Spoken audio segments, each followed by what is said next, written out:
The abandoned baby had been dying when Nancy pulled him from that rain-soaked box. Blue lips, weak pulse, barely clinging to life. She saved him that night, adopted him 8 months later, and spent 7 years believing he was hers.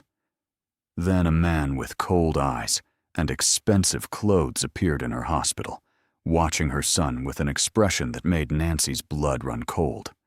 Recognition, longing, fury.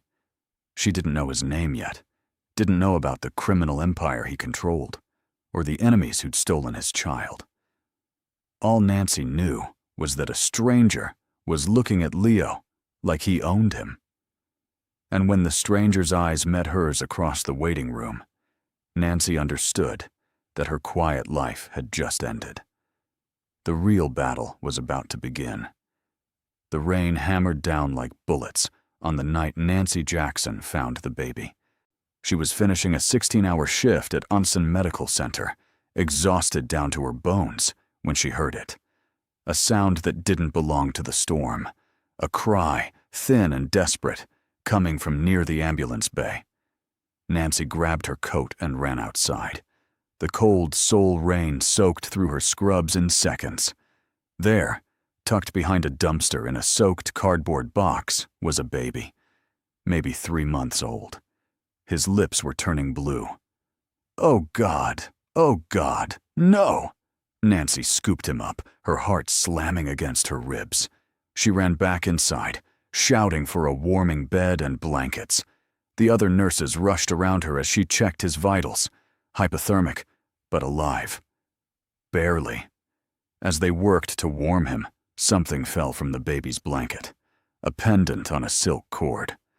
Nancy caught it before it hit the floor. Heavy, an intricately carved jade in the shape of a tiger. Beautiful and clearly expensive. Someone's coming back for him, Nancy whispered to the baby as his color started returning. Someone has to. But nobody came. Not that night. Not the next day. Not the entire week Nancy spent checking on him between her shifts. The police opened an investigation that went nowhere. The social worker, a kind woman named Mrs. Park, told Nancy the baby would go into the system. Unless, Mrs. Park said carefully, looking at how Nancy held the baby. Unless someone wanted to foster him. Nancy's husband had died 6 months earlier. A car accident that left her alone in a country she'd moved to for his job. She had nothing left except her work and an empty apartment in Itaewon that still smelled like his cologne. She looked down at the baby in her arms. He had stopped crying when she held him, his tiny fingers wrapped around her thumb. "What do I need to do?" Nancy asked. Mrs. Park smiled. 8 months later, after more paperwork than Nancy thought existed in the world, after interviews and home visits and background checks, the adoption was finalized. Nancy named him Leo. Strong, brave, a fighter. He'd survived abandonment and hypothermia. He deserved a name that matched. She kept the jade tiger on a cord around his neck. Someday, she thought, someday he might want to know where he came from. 7 years passed, like water through fingers. Leo grew into a bright, funny kid who loved drawing and soccer, and asked a million questions about everything. He spoke English with Nancy and Korean with his friends, switching between them without thinking. He called her Mama and didn't remember a time before her. Nancy worked her shifts at the hospital, went to Leo's school events, made dinner, and helped with homework. A normal life. A good life. Until the day everything shattered. It started with Leo's drawings. He'd always been artistic, but recently his sketchbook had been filled with strange images. Men with elaborate tattoos, dragons and tigers, and symbols Nancy didn't recognize. "Where do you see these people?" Nancy asked one night, flipping through page after page of detailed illustrations. Leo shrugged, not looking up from his current drawing. "In my dreams, I guess. They feel like memories. But that's weird, right? I'm only 7. A chill ran down Nancy's spine. She closed the sketchbook. Maybe less TV before bed, baby. But the drawings continued, and then came the news report. Nancy was folding laundry in front of the TV when the breaking news banner flashed across the screen. Major federal raid on the Golden Circle crime syndicate, suspected involvement in everything from drug trafficking to political corruption. Authorities seeking the organization's leader, known only as Kang Dai. The screen showed confiscated evidence, and there, photographed among the seized items, was a flag bearing the syndicate's symbol, a jade tiger, identical to the one around Leo's neck. Nancy's hands went numb. The shirt she was folding dropped to the floor. No, it had to be a coincidence. Lots of people had tiger pendants. It was a common symbol in Korean culture. Didn't mean anything. But sleep didn't come easily that night. Nancy stood in Leo's doorway, watching him sleep, said the pendant rising and falling with each breath. Who had left him in that box, and why? The next morning, Nancy tucked the pendant under Leo's shirt. Let's keep this hidden for a while, okay? It's special. We don't want it to get lost at school. Leo agreed without argument and ran off to catch the bus. Nancy tried to forget about it. She really did. 3 weeks later, Kang Dai walked into her hospital. Nancy didn't know who he was at first. She was triaging patients in the emergency department when the intake nurse mentioned a VIP patient waiting in the private wing, someone important who'd been in an altercation and needed a discreet checkup. Let the private doctors handle it, Nancy said. She had actual emergencies to deal with, but there was a backup in the VIP wing. Too many patients, not enough doctors. The VIP got bumped to the general waiting area, and that waiting area happened to be right next to the pediatric section. If you're enjoying this story and want to see where it goes, hit that like button. Trust me, you won't believe what happens next. Nancy was updating a patient's chart when she noticed him. Hard not to notice, really. He sat completely still in a room full of chaos, wearing all black, flanked by 2 men who were obviously bodyguards, even though they tried to look casual. But it was his face that caught her attention. Handsome in a sharp, dangerous way. The kind of face that made you look twice, and then wish you hadn't.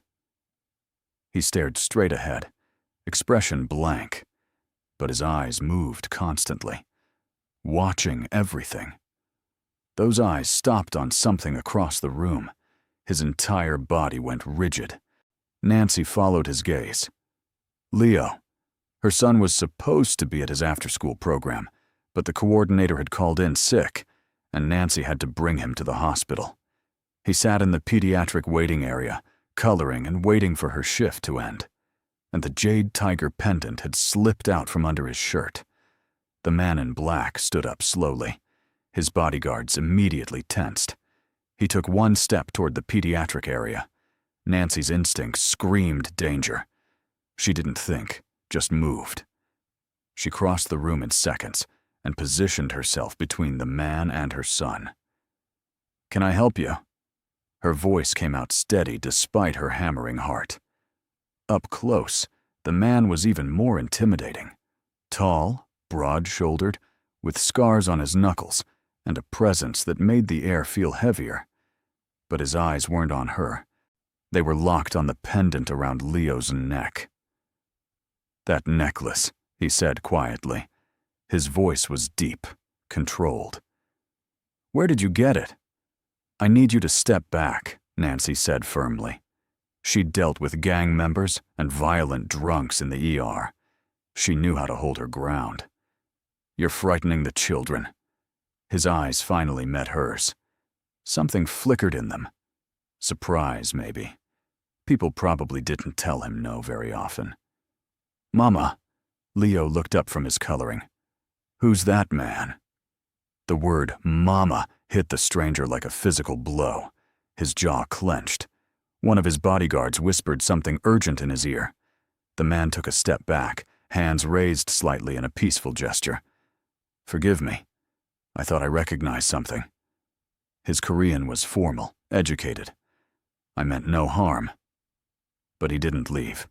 He returned to his seat, and for the next hour, Nancy felt his eyes on them, watching, waiting.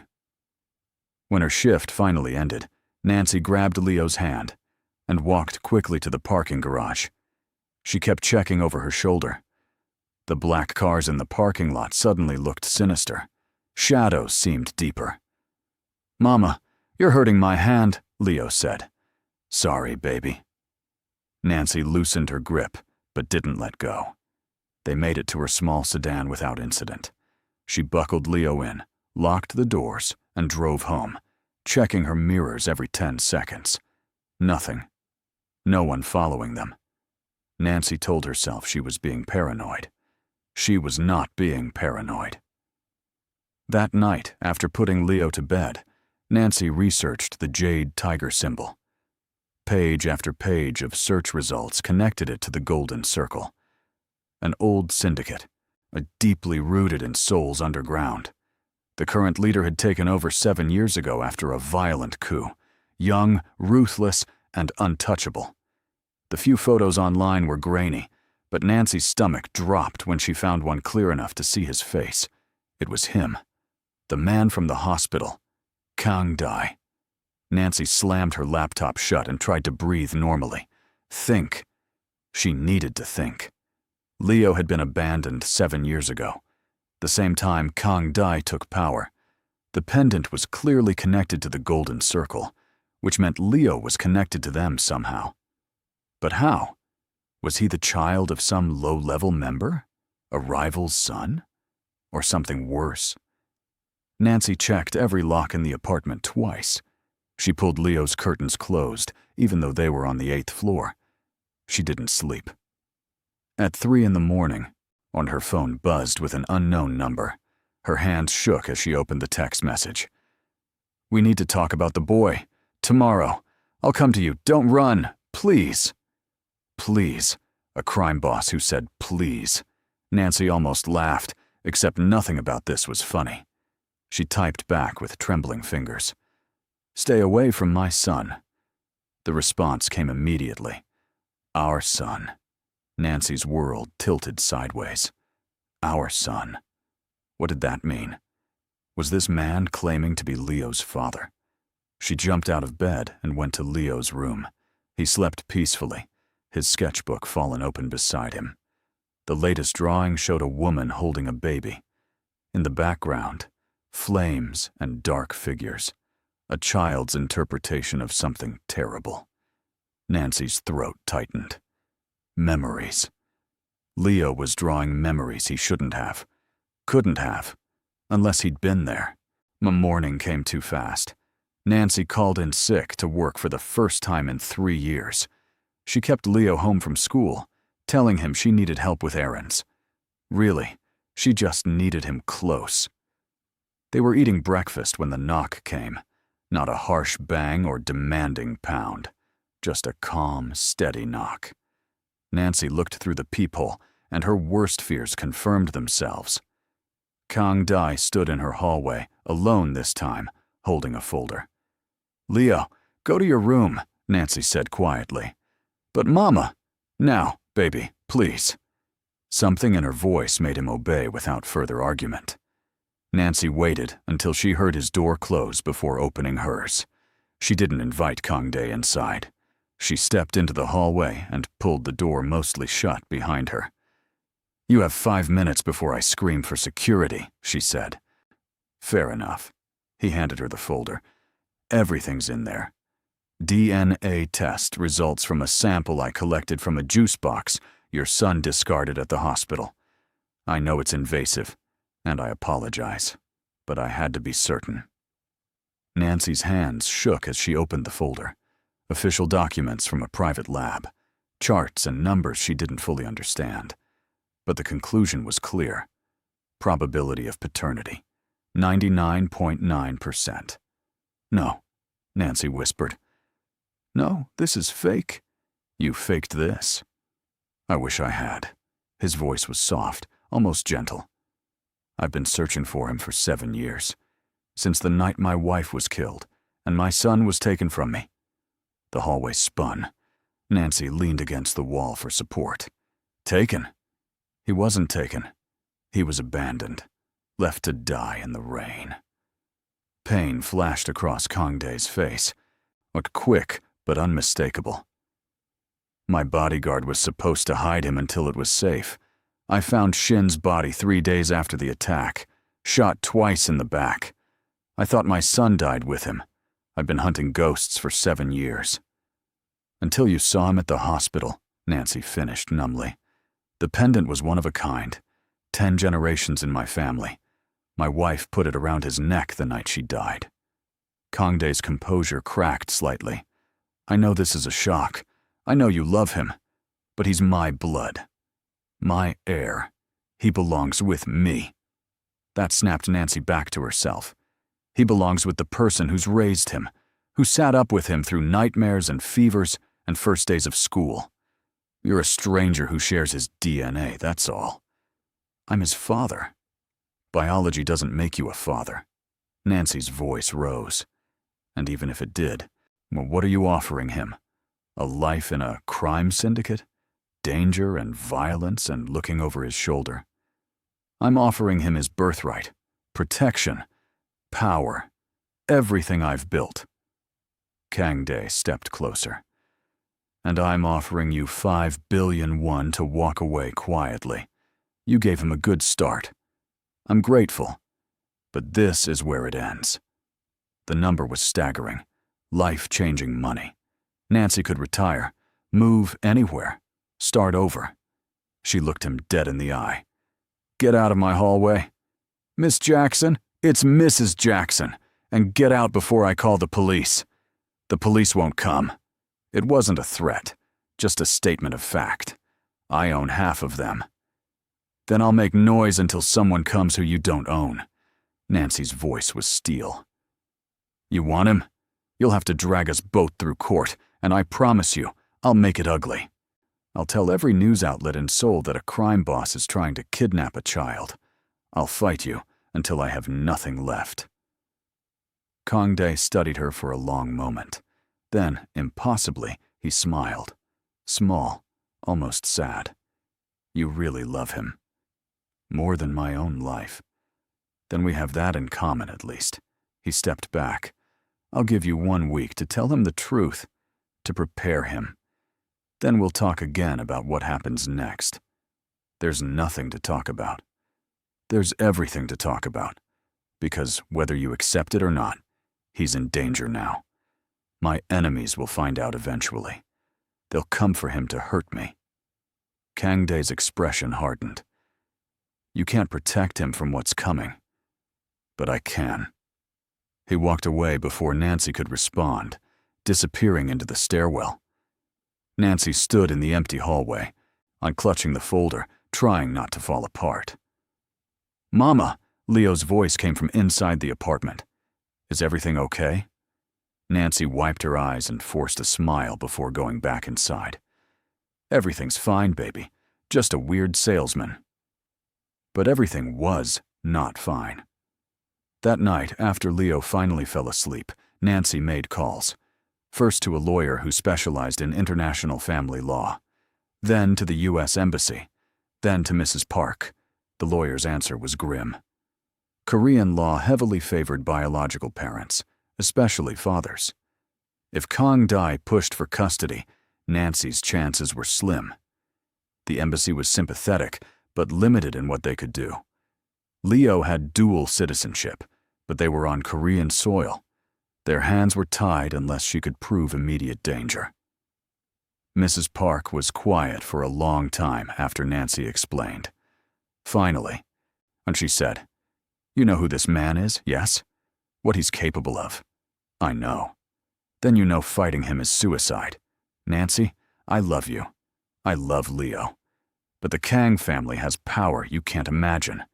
Judges, politicians, police, they're all connected. If he wants the boy, he'll get the boy. So I should just give up? Hand over my son? I'm saying pick your battles. Maybe there's a compromise. Visitation rights, shared custody. Something that keeps you in Leo's life." Nancy hung up feeling sicker than before. She spent the rest of the night packing a go-bag. Passports, cash, clean clothes, medications. If she had to run, she'd be ready. But where would she run to? Kangdae clearly had resources. Money. Connections. He'd find them. Unless she went somewhere he couldn't follow. Nancy pulled up flight prices to the US, then Canada, then anywhere that seemed far enough away. Her cursor hovered over the purchase button. Could she really do this? Uproot Leo from the only home he remembered. Live on the run, always looking over their shoulders. Before she could decide, her phone buzzed. Another unknown number. Another text. This one made her blood run cold. It was a photo. Nancy and Leo leaving the hospital yesterday. The angle suggested it was taken from a car across the street. Both of them clearly visible. The message below read, "Pretty kid. Would be a shame if something happened to him." Nancy's hands shook so badly she nearly dropped the phone. This wasn't from Kangdae. The tone was all wrong. This was someone else. Someone who'd seen Leo and recognized him. Someone who wanted to hurt him. Nancy ran to Leo's room, on her heart trying to beat out of her chest. He was still asleep, safe in his bed. She locked his window, checked the door locks again, and pulled a chair into his room so she could keep watch. At 6 a.m, exhausted and terrified, Nancy made a decision. She called the number Kangdae had texted from. He answered on the first ring. "Miss Jackson, someone just threatened Leo." She hated how her voice shook. "Sent me a photo. I don't know who or why or send me the screenshot, now." Nancy did. Seconds of silence followed. When Kangdae spoke again, his voice was colder than ice. "Pack a bag. My men will be there in 20 minutes. You're both coming to my property until this is handled." "I'm not going anywhere with you." That wasn't a request. The photo came from a burner phone registered to Park Jinwoo. He's the nephew of the man who tried to kill my son 7 years ago. If he knows where you live, you're already in danger. Nancy's mouth went dry. "How do you know who sent it that fast?" "Because I've been tracking every member of that family for 7 years. Pack. Now. Or I'll come get you myself, and you won't like that option." The line went dead. Nancy stood frozen in Leo's doorway. Every instinct screamed not to trust Kangdae. But someone had threatened her baby. Someone knew where they lived. Leo stirred in his bed. "Mama?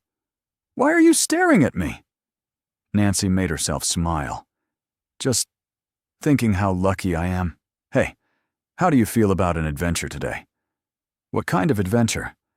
"The kind where we pack quick and I explain on the way." 23 minutes later, 3 black cars pulled up outside Nancy's building. She watched from the window, go bag on her shoulder. Leo beside her looking confused and excited in equal measure. Her phone buzzed. "We're here. Building's being watched. 2 men in a gray sedan at the east entrance. We'll handle them. You take the west exit. 3rd car will meet you there."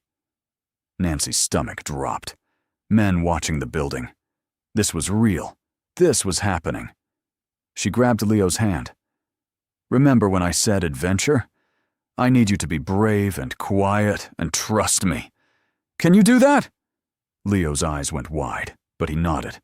They took the stairs instead of the elevator. Nancy's heart hammered with every floor. 8, 7, 6. Were those footsteps above them or below? 5, 4, 3. A door slammed somewhere. Leo jumped.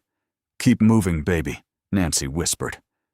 They hit the ground floor, and Nancy pushed through the west exit. A black car idled at the curb, back door open. A woman in a driver's uniform gestured urgently. Nancy had half a second to decide. Trust a stranger or risk whoever was watching the building. She chose the stranger. They dove into the back seat. The car was moving before Nancy even got the door closed. Leo pressed against her side, breathing hard. "Seatbelt," Nancy managed. Her hands shook too hard to help him. Leo buckled himself in. Through the rear window, Nancy saw two men run out of her building. They looked around frantically. Then one pulled out a phone.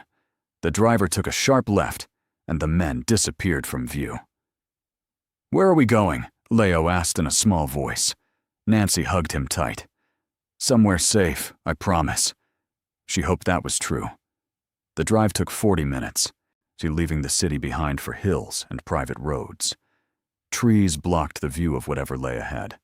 Finally, they turned through gates that opened automatically. The estate beyond was massive. Traditional Korean architecture mixed with modern security. Guards at every visible point. Cameras on every corner. A prison or a fortress. Nancy wasn't sure which. The car stopped in front of the main house. Kong Dai waited on the steps, phone pressed to his ear. When he saw them, he ended the call and approached. Nancy stepped out first, keeping Leo behind her. "The men watching your building have been dealt with," Kang Dae said without preamble. "Non-lethally, since I assume that matters to you. They're being questioned now. Who are they? What do they want?" "To finish what they started 7 years ago." Kang Dae's eyes moved to Leo, on who peeked out from behind Nancy. His expression softened almost imperceptibly. "Hello, Leo." Leo stared at him. "You're the man from the hospital, and from my dreams."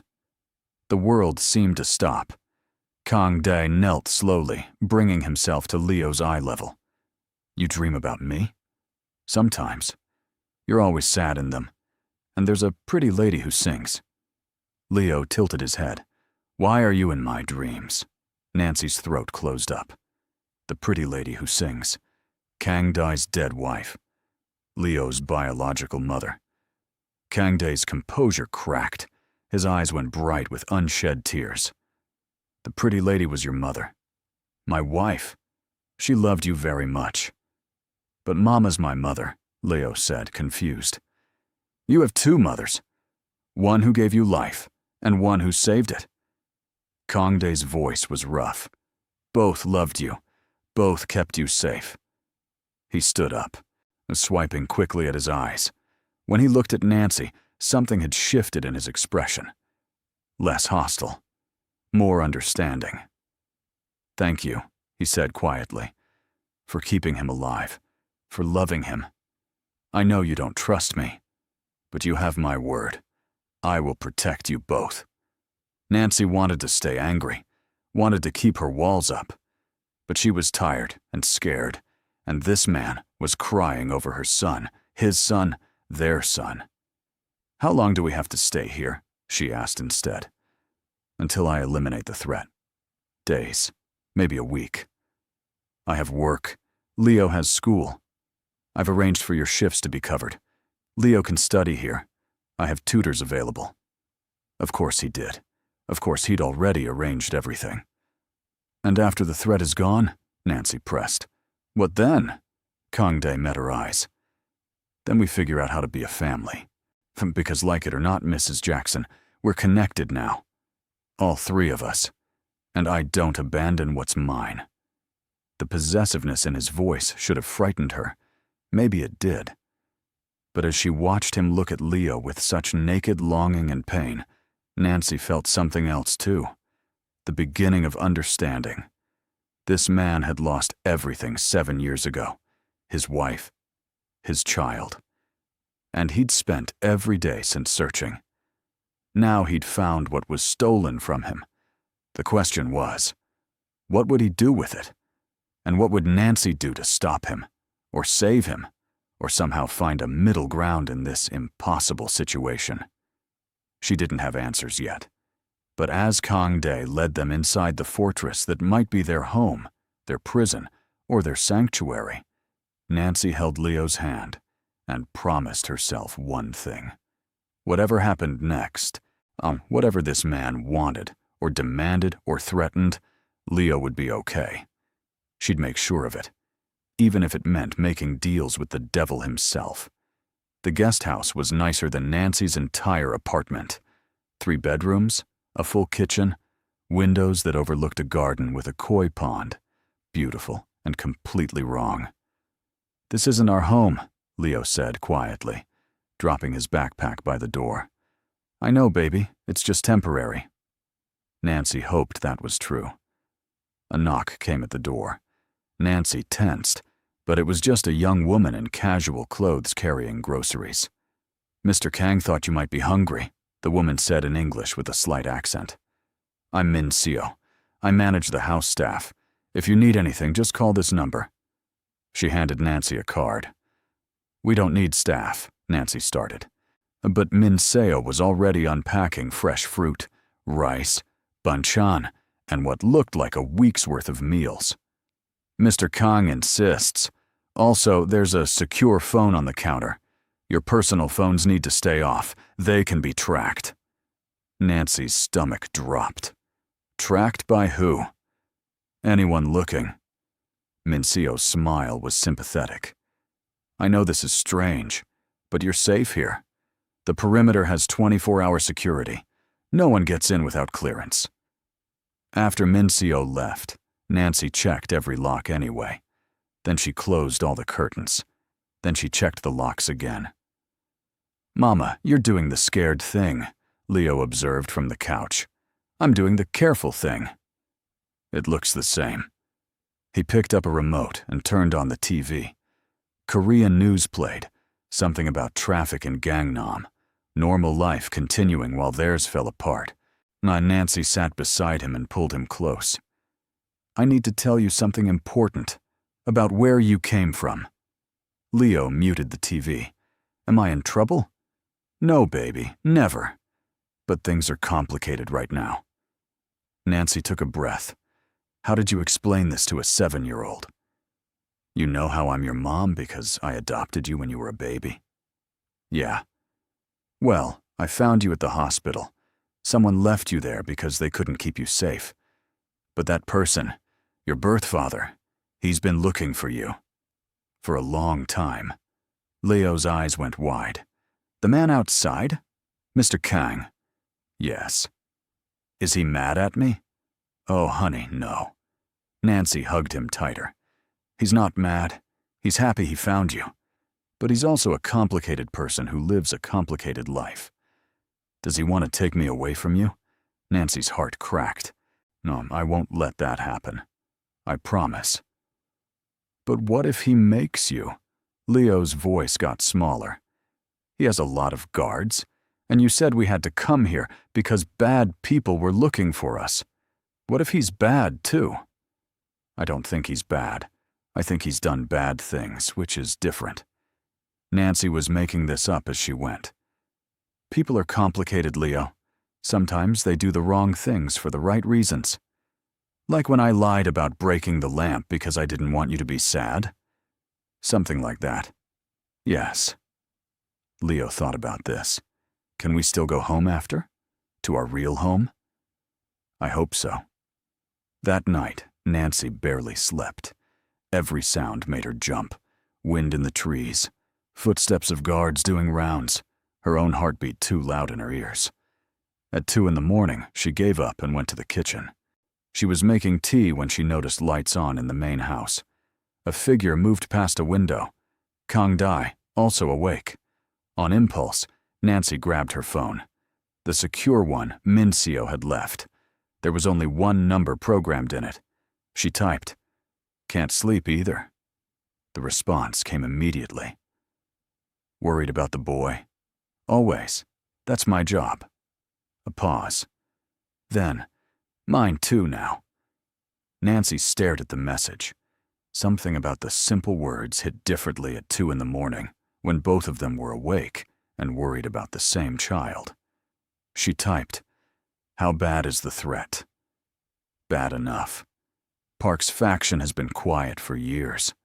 I thought they were finished. But they've been waiting. Watching. They knew killing me wouldn't be enough. They needed to destroy my line completely. And now they know Leo's alive. Yes." Nancy's hands shook. She set the phone down and tried to breathe normally. This was real. People wanted to hurt her baby, kill him, If what Kang Dae said was true. The phone buzzed again. You should try to rest. My men are watching. Nothing will get past them. Your men are strangers. True. Would it help if I watched instead? Nancy looked out the window toward the main house. She could see Kang Dae's silhouette in his window, phone in hand, looking back at her. Something about knowing he was there, awake and alert, did help. She hated that it helped. "Good night, Mr. Kang," she typed. "Good night, Mrs. Jackson. And Nancy?" "Yes? Thank you for trusting me this far. I know it's not easy." Nancy didn't respond. She turned off the lights and went back to bed, but sleep still didn't come. Morning brought new problems. Leo refused to eat breakfast. "My stomach feels weird," he said, pushing away his rice. Nancy felt his forehead. "No fever." "Weird how?" "Like scared weird. Like something bad is going to happen." "Nothing bad is going to happen. I'm right here." "But for how long?" Leo's eyes filled with tears. "What if the bad people come and take you away? What if I lose you, like I lost my other mom?" Nancy's heart shattered. She pulled him into her lap even though he was getting too big for it. "Listen to me. I'm not going anywhere. I'm not leaving you. Ever." "You can't promise that. People leave all the time. They don't mean to, but they do." He was 7 years old and already understood loss. Nancy had tried so hard to give him stability, safety, and now this. Now armed guards and threats and a biological father appearing out of nowhere. "You're right," Nancy said quietly. "I can't promise nothing bad will ever happen. But I can promise I'll fight like crazy to stay with you. And Mr. Kang will too. You have 2 people now who would do anything to keep you safe." "I don't even know him." "Then maybe we should fix that." An hour later, Nancy found herself knocking on the main house door with Leo beside her. A guard opened it immediately. "We'd like to see Mr. Kang," Nancy said, trying to sound more confident than she felt. The guard spoke into a radio. Seconds later, Kang Dae appeared at the top of a staircase. He wore casual clothes, jeans, and a dark sweater, and somehow looked more dangerous without the formal wear. "Is everything all right?" His eyes scanned them both, looking for injuries or threats. "We're fine. But Leo has questions, and I think you should be the one to answer them." Kang Dae came down the stairs, slowly, carefully, like approaching a scared animal. "What kind of questions?" Leo stepped forward, brave despite his trembling hands. "Did you love my first mom?" Pain flashed across Kang Dae's face. "More than anything." "Do you miss her?" "Every single day." "Is that why you're sad all the time? Even when you're not crying? You look sad." Kang Dae crouched down to Leo's level. Up close, Nancy could see the dark circles under his eyes, the lines of stress around his mouth. "Yes. Losing her was the worst thing that ever happened to me. Losing you was second. For finding you again is the best thing that's happened in 7 years. But you don't even know me," Leo said. "I'd like to, if you'll let me." Leo studied him seriously. "Mama says you do bad things sometimes." "Your mama is right, I do. I'm not a good man, Leo, but I'm trying to be a good father." "How can you be both?" "I don't know yet. I'm figuring it out." The honesty seemed to satisfy Leo more than any lie would have. He nodded slowly. "Okay, you can try. But Mama's still my real mom. That doesn't change." "I wouldn't want it to," Kang Dae said. "She's the reason you're alive and happy and brave enough to ask me hard questions. I owe her everything." He looked up at Nancy when he said it.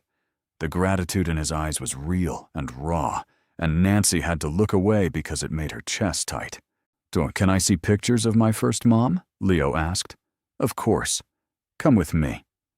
Kang Dae led them to a study filled with books and art. On the desk sat a framed photo, a beautiful woman holding a baby, laughing at whoever was behind the camera. Joy radiated from the image. Leo picked it up carefully. She's really pretty. Inside and out. She was a musician, played piano and sang like an angel. Kangdae's voice was soft. You have her eyes. Do I have anything from you? Stubbornness, and apparently terrible sleeping habits. A hint of a smile. Your mother used to complain that I worked too much. Looks like you inherited my insomnia. What's insomnia? When your brain won't shut up long enough to let you sleep. Oh, yeah, I have that. Leo set the photo down. And can I come back and see her picture again? Anytime you want. As they walked back to the guest house, Leo seemed lighter. Still scared, still confused, but less alone with it. He's not what I expected, Leo said. What did you expect? Someone meaner. Louder. He's quiet like you when you're sad. Out of the mouths of babes, Nancy had noticed it too. The bone-deep exhaustion in Kangdae's eyes. The careful control that came from holding too much pain inside. They were almost to the guest house when shouting erupted from the front gate. Nancy grabbed Leo and pulled him behind her. Guards rushed past them toward the commotion. Then gunshots. 3 sharp cracks that made Nancy's ears ring. Inside, now! A guard pushed them toward the guest house. Nancy ran with Leo in her arms, was 7 years old and getting heavy, but adrenaline made her strong.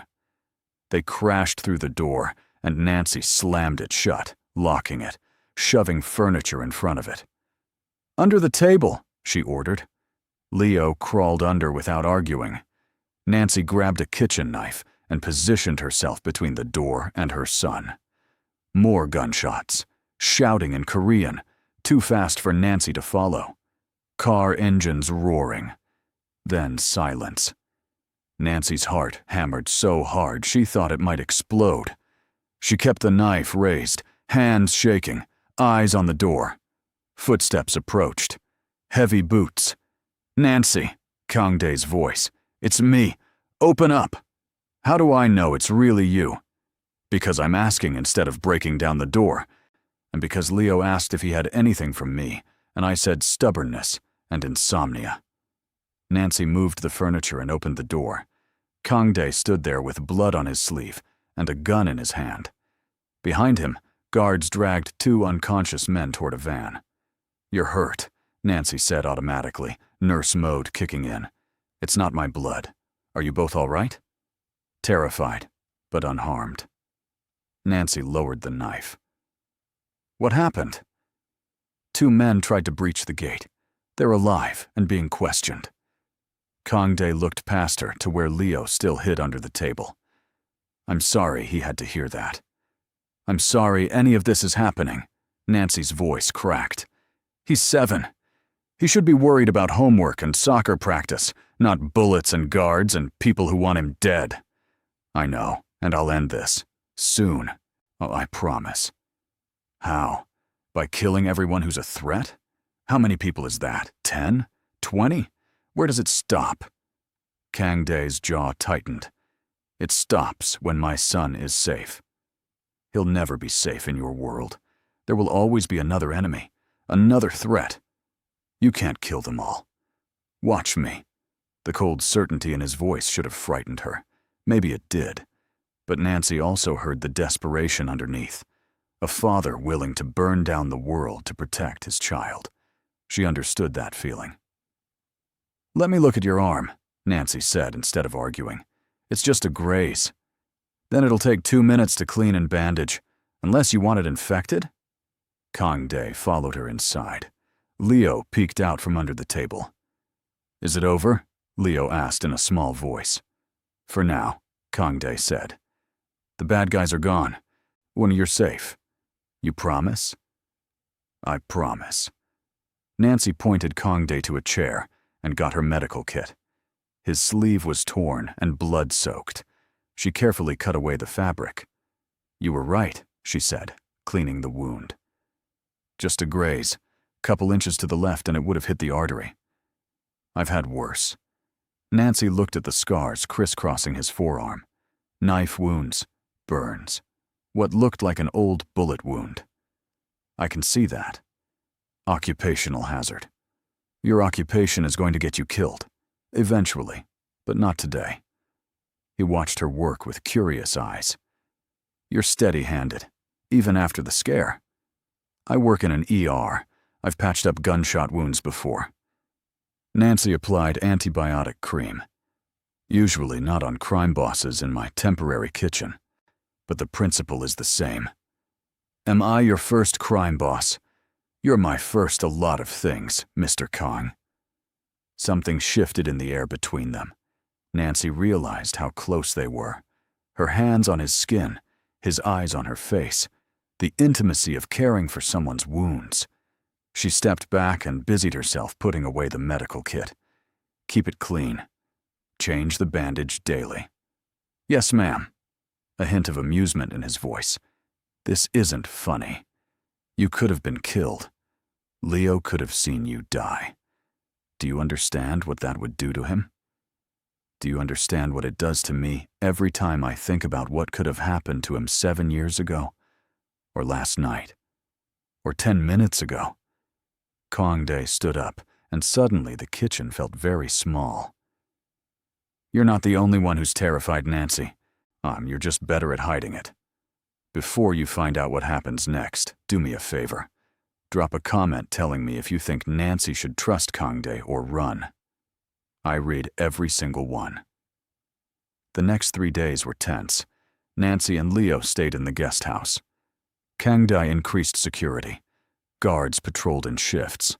No one came or left without thorough screening. Leo grew restless. 7-year-olds weren't meant to be cooped up. Can I at least go outside? He begged on day 4. Nancy looked out at the garden. Guards visible at every corner. Stay where I can see you. Don't go near the gates. She watched from the window as Leo explored the koi pond. A few minutes later, Kang Dai appeared. He said something to Leo that made him laugh. Then he crouched by the pond and pointed at the fish. Nancy's phone buzzed. It's a text from Kang Dai, even though he was 30 feet away. Is this okay? I don't want to overstep. Nancy typed back. He needs normal. Whatever that looks like now. She watched them feed the fish. Kang Dai's bodyguards kept a respectful distance. For a moment, it looked almost peaceful. A father and son by a pond. You wouldn't know about the guns or the threats or the violence simmering just below the surface. That night, Leo asked if he could have dinner in the main house. Mr. Kang said there's a library with a whole wall of comic books. Can we go? Please? Nancy wanted to say no. Wanted to keep Leo in the guest house where she controlled everything. But he looked so hopeful, and she'd already taken so much normalcy from him.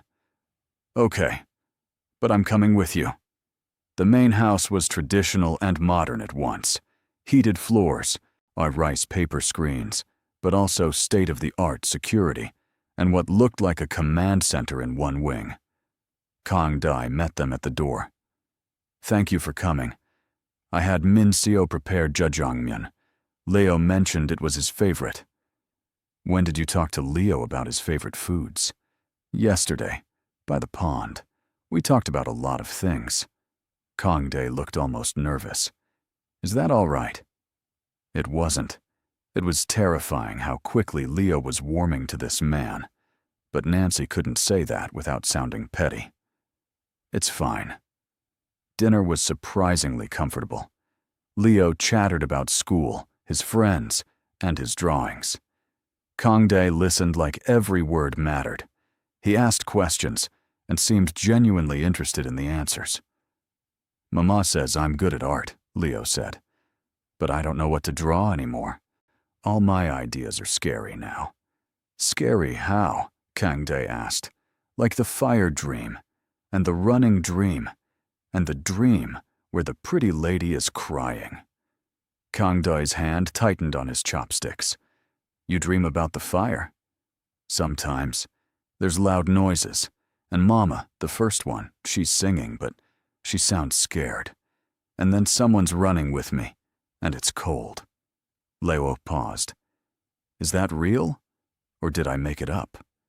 It's real, Kangdae said quietly. You were there the night your mother died. The night everything went wrong. You were only a few months old. I didn't think you'd remember. I don't remember. It's more like feelings. Like my body knows even if my brain doesn't. Nancy's throat tightened. Traumatic memory encoded before language. She'd read about it, but never seen it in person. The running was my bodyguard Shin, Kangdae continued. He saved your life. Took you somewhere safe, even though he was hurt. He's a hero. Did the bad people get him? Yes. I'm sorry. Me too. The moment hung heavy. Then Leo said, but he saved me so I could meet Mama Nancy. So something good came from the bad. Right? Kangdae looked at Nancy. Something complicated passed between them. Yes. Something very good came from the bad. After dinner, Leo discovered the comic book library and was immediately engrossed. Nancy stood awkwardly in the hallway with Kangdae. He's remarkable, Kangdae said. Smart, kind, brave. You raised him well. We're not done yet. Plenty of time for me to screw it up. I doubt that, he paused. I received word from my men. They questioned the attackers from yesterday. Nancy's stomach clenched. And Park's faction is small but determined. 6 core members, maybe a dozen associates. They've been in hiding since I took power. Now they see Leo as their last chance to hurt me. So what's the plan? I'm going after them. Tonight. End this before they try again. Tonight? That's too soon. What if it's a trap? It probably is. But I'm not giving them time to regroup. Kangdae met her eyes. I need to ask you something. If this goes wrong, if I don't come back, will you keep Leo safe? Not just alive, but happy. The way you have been. Nancy's heart skipped. Don't talk like that. I have to. I'm walking into a fight, and I need to know he'll be okay no matter what. Of course he will. I've been keeping him safe for 7 years. I don't need your permission to continue. I know, but I'm asking anyway. His voice softened. And I'm asking you to tell him I loved him. Even if I wasn't there. Even if I didn't get enough time. Tell him I loved him from the moment he was born.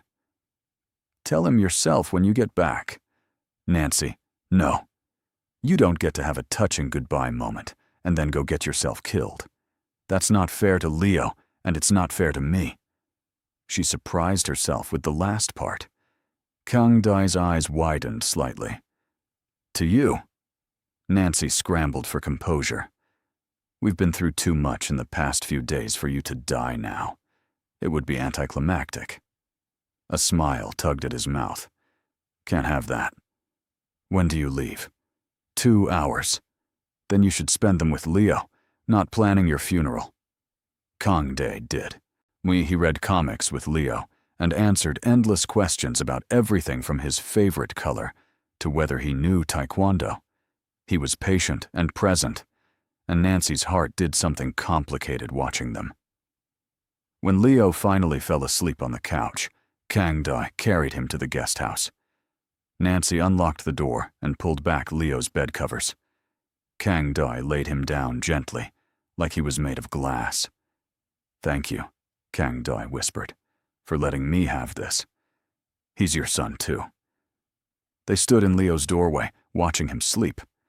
Nancy was hyper-aware of Kangdae beside her, the warmth of him, the steadiness.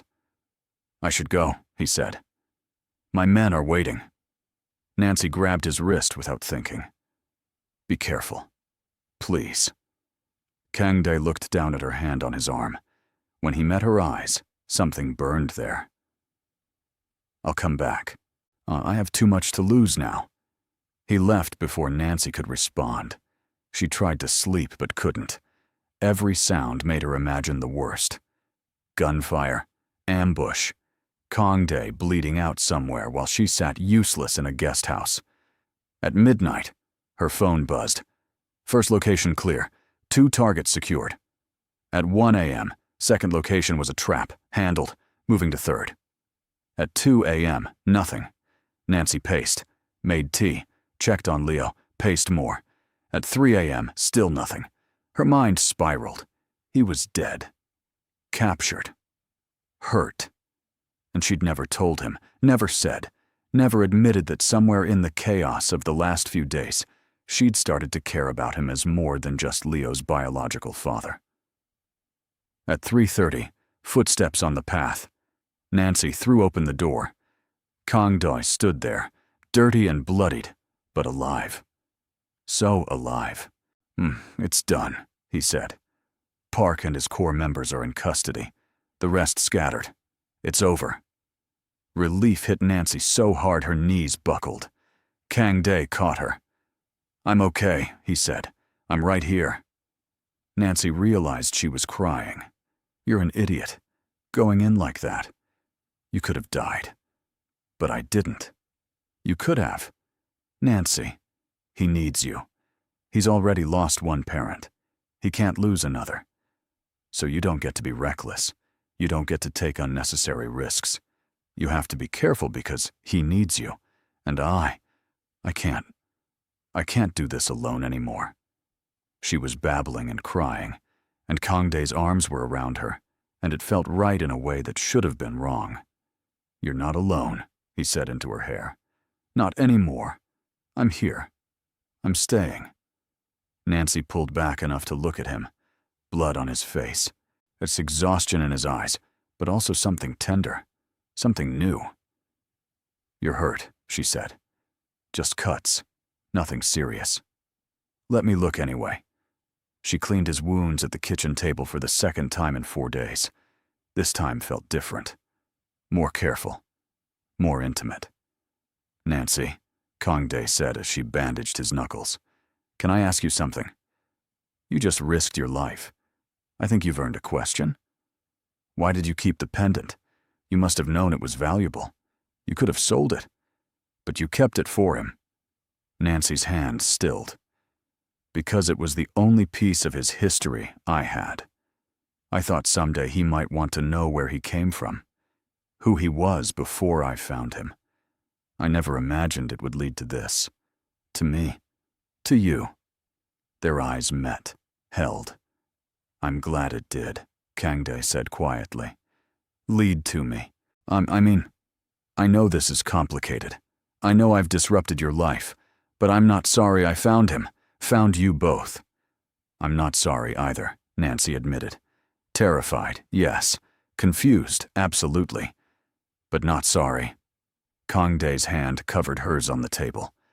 Warm and solid and real. What happens now? Nancy asked. Now we figure it out. Together, if you're willing. Figure what out exactly? How to be a family. However that looks. I know I can't take him from you. I know I don't have the right. But maybe I could be part of his life. Part of both your lives. If you'll let me. Nancy looked at their joined hands. A week ago, she didn't know this man existed. Now he was offering her a partnership, a future, something that looked almost like hope. I need conditions, she said. Name them. Leo's safety comes first, always, above your business, above revenge, above everything. Agreed. He lives a normal life as much as possible. School, friends, activities. I won't raise him in a compound. We'll figure out security that doesn't feel like a prison. And you have to let me parent. I'm not just the woman who happened to find him. I'm his mother. That doesn't change. I wouldn't want it to. Kang Dae squeezed her hand. You made him who he is. All the good in him, that's you. I'm just grateful to be included. Nancy took a shaky breath. Okay then. We try. But if this doesn't work, if Leo gets hurt or scared or unhappy, I'm taking him and disappearing. I don't care how powerful you are. I'll find a way. If Leo is unhappy, I'll help you pack. The sincerity in his voice undid her. This dangerous man, this crime boss with blood on his hands, tormented. He'd let them go if it was best for Leo. "You're not what I expected," Nancy said. "Neither are you. I thought you'd be easier to intimidate." A slight smile. "I was very wrong. ER nurses don't intimidate easily. I'm learning that." They sat in comfortable silence, hands still touching, until the sun started to rise. "I should let you rest," Kang-dae said, standing reluctantly. "Will we see you later? Leo will want to know you're okay." "I'd like that. Maybe lunch? I could have Min-seo prepare something." Or, Nancy heard herself say, "I could cook, if you don't mind eating in the guest house. Nothing fancy, just something simple." Kang-dae's face transformed, hope and happiness, and something that made Nancy's stomach flutter. "I'd like that very much." After he left, Nancy stood in her kitchen and wondered what she was doing, getting involved with a crime boss, letting him into their lives, into her heart. But when she checked on Leo and saw him sleeping peacefully for the first time in days, she thought maybe it was worth the risk. Maybe some things were worth fighting for. And maybe, just maybe, family came in unexpected forms, even if one of them happened to be Korea's most dangerous man. Nancy made kimchi fried rice and egg rolls for lunch. Simple food, comfort food, the kind she'd been making for Leo since he was old enough to eat solids. Kang-dae arrived exactly on time, showered and changed, but still moving carefully. The night's fight had left him sore, even if he wouldn't admit it. Leo bounced when he saw him. "You're okay. Mama said you had to work last night, but she was worried." She checked her phone like 100 times. "Leo," Nancy warned, feeling her face heat. "It's true. I counted." Kang-dae's eyes found Nancy's across the kitchen. Something warm passed between them. "I'm glad she worried. It's nice to have someone care." They ate together at the small table, knees bumping, passing dishes. Leo talking non-stop about a comic he'd read. Normal. Domestic. Nancy's chest ached with how right it felt. After lunch, Kang-dae helped clean up despite Nancy's protests.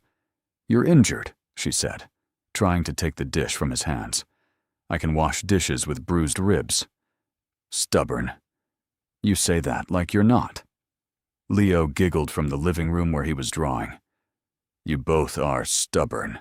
That's why you argue all the time." "We don't argue," Nancy and Kang-dae said simultaneously, and then looked at each other and laughed. "See?" Leo called.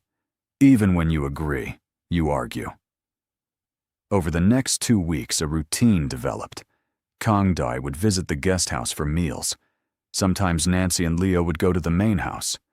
Slowly, carefully, they built something that resembled a family. Nancy watched Kang-dae with Leo and saw genuine love growing. Not obligation or duty, but real affection. He learned Leo's favorite snacks and remembered small details about his stories. He helped with homework, even though Korean math was different from what he'd learned. He made mistakes and apologized and tried again. "You're good with him," Nancy said one evening after Leo went to bed. They sat on the guest house porch, tea cooling in their hands, stars visible above the estate walls. "I'm terrified with him," Kang-dae admitted. "Every time I think I'm doing okay, I remember all the ways I could mess this up." "Welcome to parenting. That feeling never goes away." "How do you handle it?" "Badly.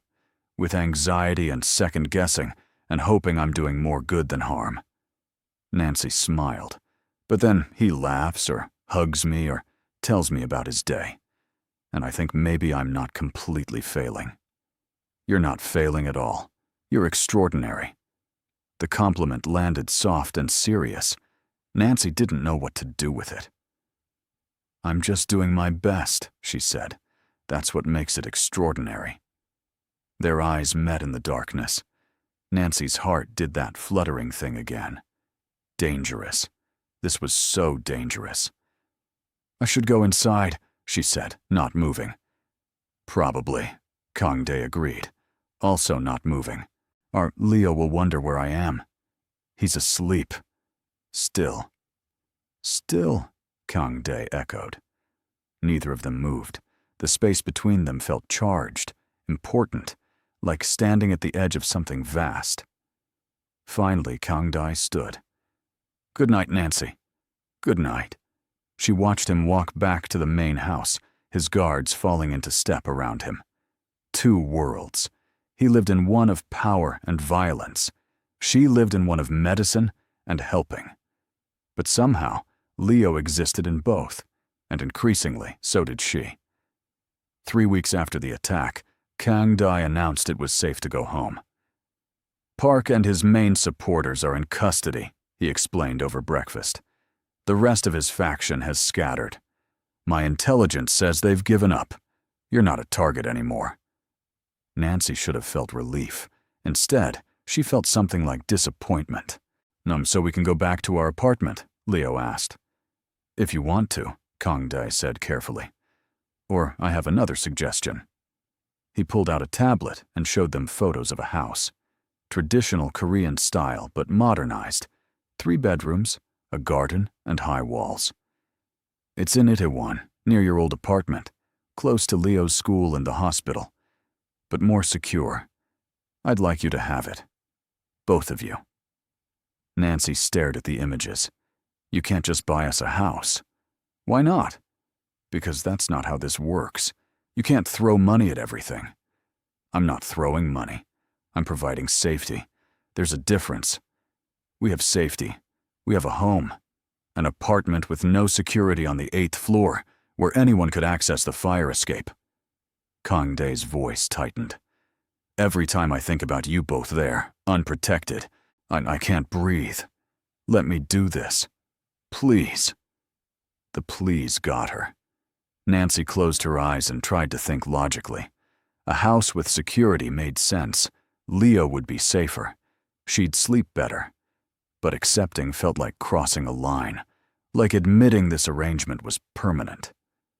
"Can I think about it?" she asked. "Of course." That night, Nancy asked Leo what he wanted. "Do you like it here?" she said. "At the estate?" Leo considered this seriously. "Kind of. I miss my room and my stuff. But I like having Mr. Kang around. He's teaching me chess and he tells good stories. What if we had our own house but Mr. Kang could still visit?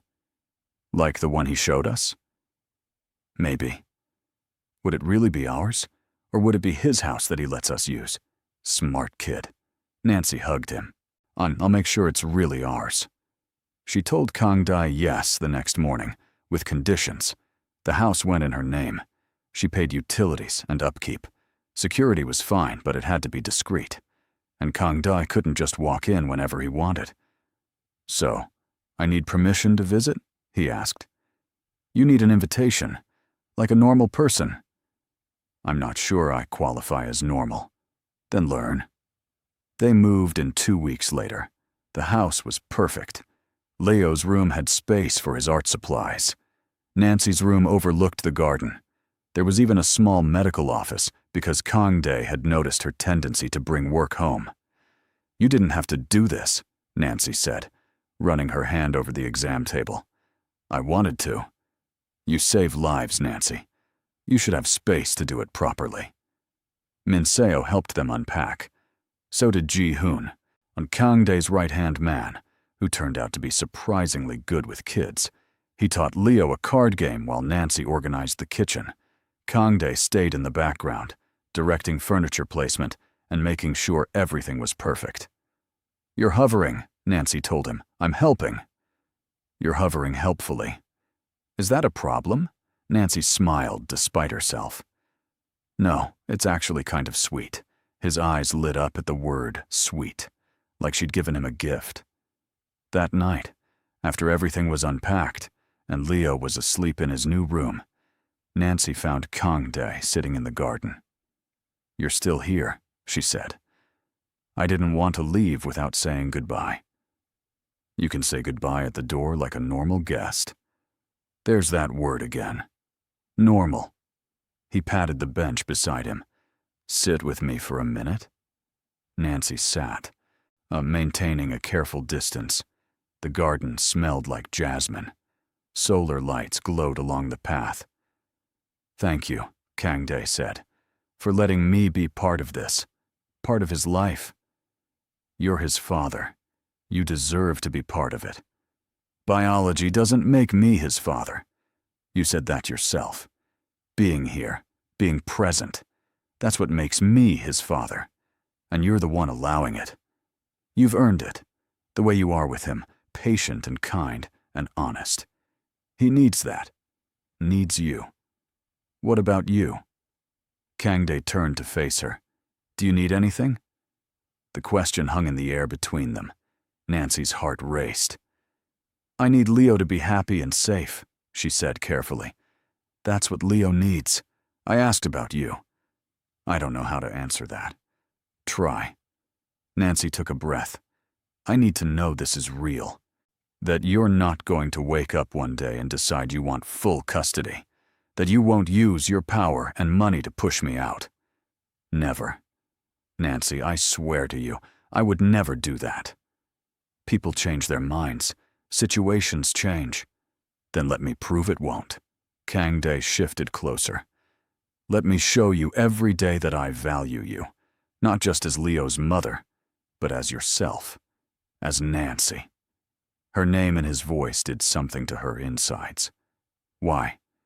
Because somewhere between you slamming a door in my face and patching my wounds at your kitchen table, I started falling for you. Nancy's breath caught. That's not possible. It's been less than 2 months. I know. Doesn't make it less true. You don't know me. I know you're brave and stubborn, and you don't back down from fights even when you should. I know you love so fiercely it scares you. I know you make kimchi fried rice when you're stressed, and you check on Leo 3 times before you go to bed. Kangdae's voice softened. I know you kept a pendant for 7 years, because you wanted a stranger's baby to know his history. That's who you are, Nancy. And I'm falling in love with that person. Tears pricked Nancy's eyes. This is complicated. I know. You live in a dangerous world. I know. I don't know if I can do this. That's okay. I'm not asking you to decide tonight. I'm just asking you to think about it. About us. About the possibility that maybe this unlikely, complicated, messy situation could turn into something good. Nancy looked at him. Really looked. Past the scars and the dangerous reputation to the man underneath. The one who read comics with Leo and learned to make eggs the way he liked them. The one who'd cried over his dead wife and fought to protect his son. The one looking at her like she hung the moon. I'll think about it, she whispered. Kangdae smiled. That's all I ask. He stood to leave, then paused. Nancy, for what it's worth, you're the bravest person I've ever met. And I've met a lot of dangerous people. After he left, Nancy sat in the garden for a long time, trying to organize her thoughts. She was falling for him too. Had been for weeks. Every shared meal, every moment watching him with Leo, every conversation that went deeper than small talk. But admitting it meant risk. Meant trusting someone new. Meant believing this could work despite all the reasons it shouldn't. Was she brave enough for that? The next morning, Leo came to breakfast with an announcement. I want to call him Dad. Nancy nearly dropped her coffee. What? Mr. Kang, I want to call him Dad. Is that okay? Leo, that's a big decision. You need to be sure. I am sure. I have 2 moms, right? The one who had me and the one who raises me. So I can have 2 dads too. The one who made me and the one who's here now. He's here now, Mama. And I think he's staying. Nancy's heart swelled. If that's what you want, then yes. It's okay. Leo beamed. Can I call him and tell him? After breakfast. She'd barely gotten the words out before Leo was shoveling food into his mouth at record speed. Nancy laughed despite the tears threatening to fall. Her baby was growing up, building new relationships, opening his heart. She needed to be brave enough to do the same. Leo called Kangdae the second breakfast ended. Nancy heard his excited chatter from the kitchen. "I want to call you Dad. Is that okay? Mama said I could, and I've been thinking about it and it feels right." "So can I? Call you Dad?" Nancy couldn't hear Kangdae's response, but she heard Leo's delighted laughter. When he hung up, Leo was grinning ear to ear. "He cried, Mama. Happy crying. He said yes? I'm glad, baby. He's coming over tonight. He wants to take us to dinner to celebrate. Somewhere fancy. Can I wear my good shirt?" "Of course." Dinner was at a traditional Korean restaurant Kangdae had rented out entirely for privacy. Just the three of them, and enough food for 20 people. Leo called him Dad for the first time in person, and Kangdae's composure completely shattered. He excused himself to the bathroom and came back with red eyes. "Allergies," he claimed. "In October?" Nancy teased gently. "Very bad allergies." Leo thought this was hilarious. He tested out the word Dad repeatedly, delighted by the effect it had. "Dad, can you pass the kimchi? Dad, did you see my new drawing? Dad, Mama says I can get a dog if you say yes." "I did not say that," Nancy interjected. "But you didn't say no." Kangdae laughed. "We'll discuss the dog situation." After dinner, while Leo was distracted by the restaurant's koi pond, Kangdae pulled Nancy aside. "I have something for you," he said. He handed her a small box. Inside was a key. "To the main estate," he explained. "You and Leo are welcome anytime. No invitation needed. It's your home too if you want it to be. Kangdae. You can call me by my name. You know, when it's just us." Nancy realized she'd been using its full name like a shield. Formal, distant, safe. "Day," she tried. The intimate version his friends would use. His eyes darkened. "Yes. This is moving fast." "I know. Too fast?" Nancy thought about it. Really thought. "Maybe not fast. Maybe just right for us." "For us," he repeated. "I like the sound of that." Before Nancy could second-guess herself, she stepped closer and hugged him. Kangdae went still for half a second. Then his arms came around her, tight and warm and safe.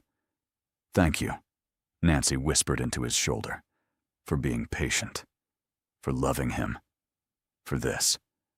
Thank you for letting me." They stood like that until Leo called for them to see a fish. Over the next 3 months, life found a rhythm. Nancy worked her hospital shifts. Leo went to school. Kangdae managed his business, though he was careful to keep that world separate from them. He had dinner with them at least 4 times a week, helped with homework, attended Leo's soccer games, slowly became part of the fabric of their daily life. And somewhere in the ordinariness of it all, Nancy fell completely in love with him. It happened in small moments. The way he learned to braid Leo's hair when it got long, how he called to check if they needed anything from the store. The morning Nancy was sick and woke to find him in her kitchen making soup because Leo had called him worried. "You have a business empire to run," Nancy had protested weakly from the couch. "They can wait. You're more important." That was the moment Nancy knew.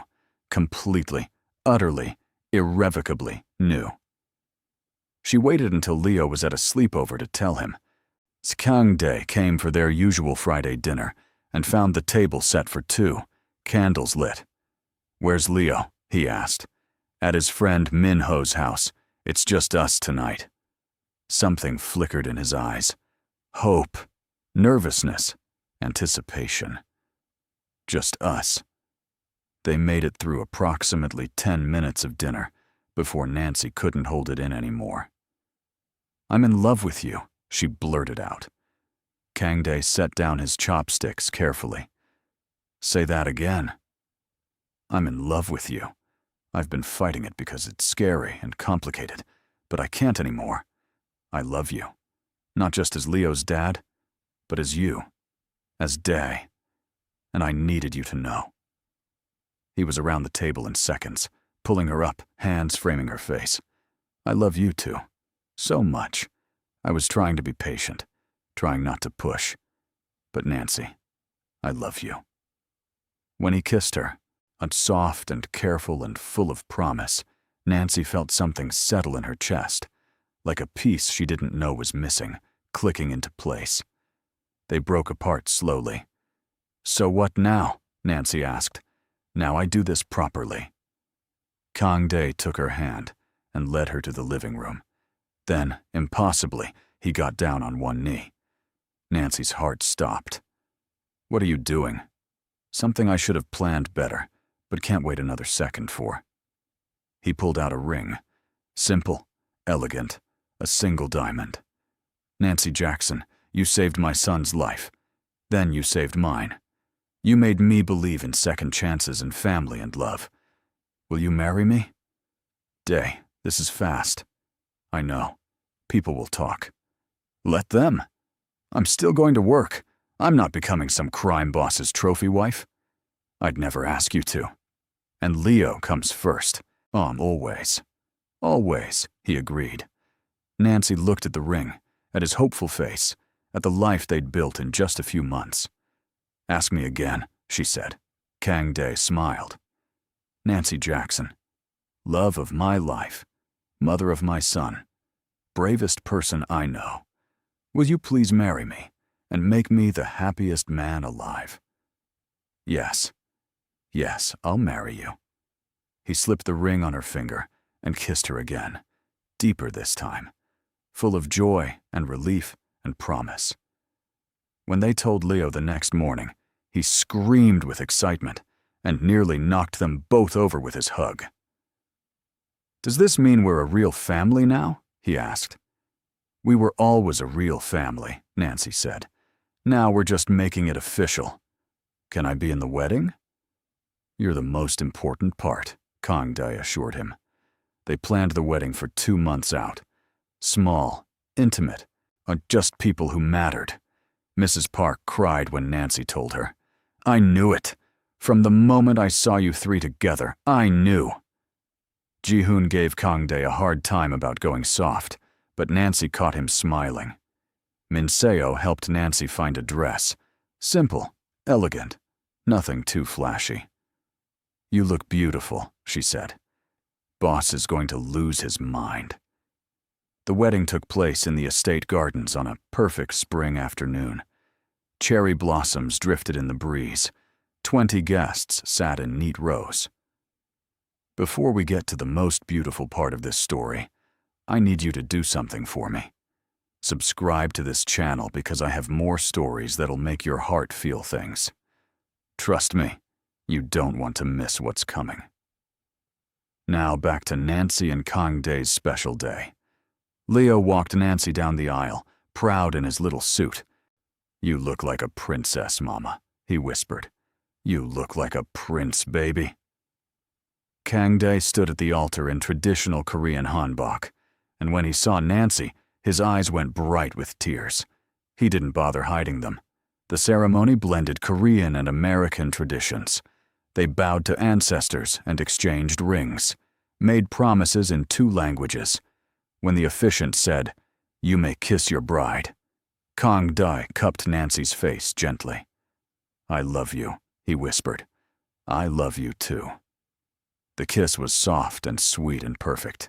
Leo cheered loudest of anyone. At the reception, Nancy watched Kang Dae dance with Leo, both of them laughing. Her family. Against all odds, against all logic, they'd become a family. Mrs. Park appeared beside her. "You did good, Nancy. Really good." "We all did." Nancy smiled. It took a village. It took love, and bravery, and 2 stubborn people willing to make the impossible work. Later, during their first dance, Kang Dae pulled Nancy close. "Happy?" he asked. "Terrified and happy. Is that normal?" "For us, probably." He spun her gently. "Thank you for saying yes, for taking a chance on me. Thank you for finding us, for not giving up. Never. You're stuck with me now. Good. I don't plan on going anywhere." They danced under string lights while their son played with other children, and their friends celebrated around them. Two worlds that shouldn't have fit together, somehow making perfect sense. As the night wound down, Leo ran up and hugged them both. "Best day ever," he announced. Nancy kissed his forehead. "Best day ever," she agreed. Kang Dai lifted Leo up even though he was getting too big for it. Best family ever. And standing there, the three of them together, Nancy knew it was true. She'd found a baby in the rain 7 years ago and saved his life. She never could have imagined that the baby would lead her here, to love, to family, to a dangerous man with a soft heart who'd learned to be gentle. Life had taken them on an impossible journey, through loss and fear and threats and danger, but also through love and healing and second chances. Nancy had been a widow who thought her life was over. Now she was a wife again, a mother, and part of something bigger than herself. Kangdae had been a man consumed by revenge and grief. Now he was a husband and father, learning to live instead of just survive. And Leo, abandoned in a box in the rain, was a boy with 2 mothers he'd never forget, a father who'd searched the world for him, and a new mother who'd chosen him every single day. They were an unlikely family, a nurse, a crime boss, and the child who brought them together. But they were a family, nonetheless. And as they walked into their future, hand in hand in hand, Nancy knew one thing for certain. She'd do it all again. Every scary moment, every hard choice, every leap of faith. Because this, right here, was worth everything. Some people are brought together by chance, others by fate. Nancy believed they were brought together by love, the kind of love that saves, that heals, that transforms, the kind of love that turns strangers into family. And that was the greatest miracle of all. The reception ended with fireworks lighting up the Seoul sky. Leo oohed and awed from Kangdae's shoulders, while Nancy leaned into her husband's side. Her husband. The words still felt new. "What are you thinking?" Kangdae asked softly. "That 7 years ago, I never would have imagined this moment." "Me neither. I was ready to burn the world down. Instead, I found my world. Both of you. We found each other. Yeah, we did." Leo pointed at a particularly bright firework. "Make a wish." "What should we wish for?" Nancy asked. "Nothing," Kangdae said. "We have everything we need right here." Nancy squeezed his hand and pulled Leo closer. He was right. They had everything. Not a perfect life, not an easy one, but theirs. Built on love and choice, and the courage to try. The last firework exploded in gold and red, showering light over the celebration. And in that moment, and surrounded by the people they loved, the Jackson Kang family was complete. Not because of blood or biology or circumstance, but because 3 people who needed each other found their way home. And that was the most beautiful ending Nancy could have asked for. Or rather, the most beautiful beginning. Because this wasn't an ending at all. It was the start of everything that came next. Every breakfast and bedtime story, every fight and makeup, every ordinary day and extraordinary moment. The start of a lifetime. Together. If this story touched your heart, do me one last favor. Hit that subscribe button and drop a comment telling me what you thought. Did you cry? Did you smile? Did you believe in second chances? I want to hear from you, because stories like this remind us that family isn't always what you're born into. Sometimes, it's what you build. Sometimes love finds you in the most unexpected places. And sometimes, the best things in life come from the chances we're brave enough to take. Thank you for being here for Nancy, Kangdae, and Leo's journey. Until next time, remember that your story isn't over yet. The best chapters might still be unwritten.